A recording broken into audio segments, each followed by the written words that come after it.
Teror hantu penghuni rumah tua di Bandung. Kisah horor ini diangkat dari kisah nyata seseorang yang tinggal di rumah tua di kota Bandung. Dalam penuturan kisah misteri ini terjadi pada tanggal 30 Juli tahun 2023. Kisah mistis ini dimulai dari seseorang bernama Chandra yang pindah dari Jakarta ke Bandung. Berikut penuturan cerita mistis rumah tua di Bandung. Namun sebelum kepada cerita lengkapnya, yuk buat kamu yang baru mampir di channel Tepas Baraya, bantu dulu dukungannya dengan cara klik like, komen, dan subscribe. Nyalakan juga tanda loncengnya, supaya tidak ketinggalan cerita mistis terbaru lainnya dari Tepas Baraya.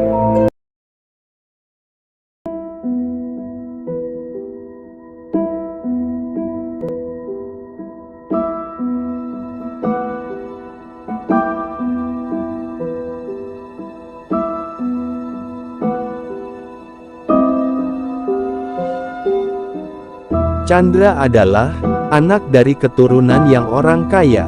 Bapaknya pemilik perusahaan besar di kota Bandung.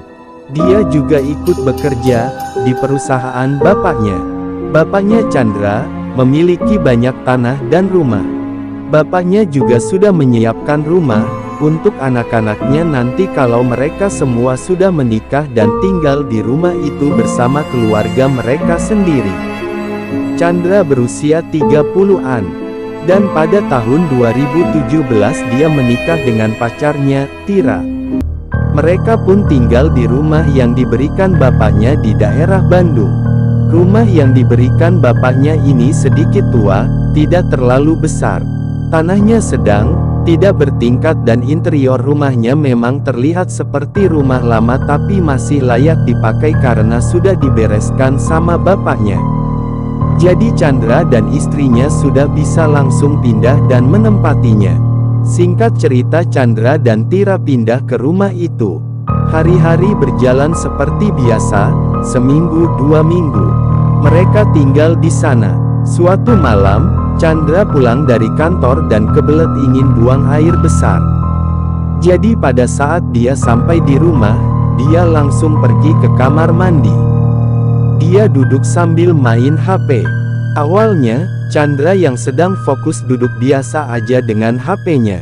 Tapi, berselang sedikit lama tiba-tiba ada sesuatu yang menyentuh punggungnya. Chandra menoleh ke belakang, tapi tidak ada apa-apa. Dia mikir mungkin dia salah merasa ada sesuatu yang menyentuhnya. Chandra lanjut lagi sibuk dengan HP-nya. Tapi, tidak lama kemudian Chandra merasakan sesuatu lagi yang menyentuh punggungnya untuk kedua kalinya. Kali ini Chandra merasa kalau yang menyentuh punggungnya itu seperti rambut panjang yang sengaja dikibaskan ke arahnya. Dia melihat lagi ke belakang tapi masih tidak ada apa-apa.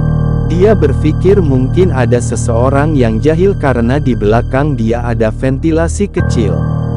Chandra pun mendongak ke atas, tapi tetap tidak ada apa-apa. Dia pun keluar dari kamar mandi dan mencoba untuk tetap berpikir positif dan mencoba untuk dibawa santai saja. Tapi beberapa hari kemudian, Tira istrinya Chandra tiba-tiba keluar dari kamar mandi dengan berteriak ketakutan. Chandra yang melihatnya pun menanyakan alasannya kenapa kepada Tira. Tira menjawab kalau ada sesuatu seperti rambut panjang yang kali ini berbeda dengan Chandra, bukan menyentuh punggung melainkan menyentuh paha Tira. Tira juga melihat sesuatu di atas jendela kecil yang seperti ventilasi udara di kamar mandi itu. Dia melihat ada tangan panjang berurat dan berkeriput menjulur ke arahnya untuk sengaja menarik kepala Tira. Keesokan harinya, Chandra dan Tira memberitahu kepada pembantu mereka di rumah itu mengenai kejadian horor yang mereka alami kemarin. Pembantu itu pun menceritakan sesuatu bahwa ternyata rumah ini adalah sengketa milik teman bapaknya Chandra. Dulu, teman bapaknya Chandra itu memiliki hutang besar yang tidak bisa dia bayar. Makanya, Bapaknya Chandra mengambil rumah tersebut sebagai sengketa dan memberikannya kepada Chandra. Namun, temannya itu merasa sakit hati dan bersumpah bahwa siapapun yang menginjakkan kaki di rumahnya tidak akan merasa tenang. Teman bapaknya pun dengan sengaja mengirimkan makhluk halus untuk mengganggu penghuni rumah tersebut. Begitulah cerita dan kisah Chandra, yang baru pindah dari Jakarta ke Bandung. Demikian cerita mistis di hari ini. Kita lanjutkan lagi cerita mistis lainnya hanya di Tepas Baraya.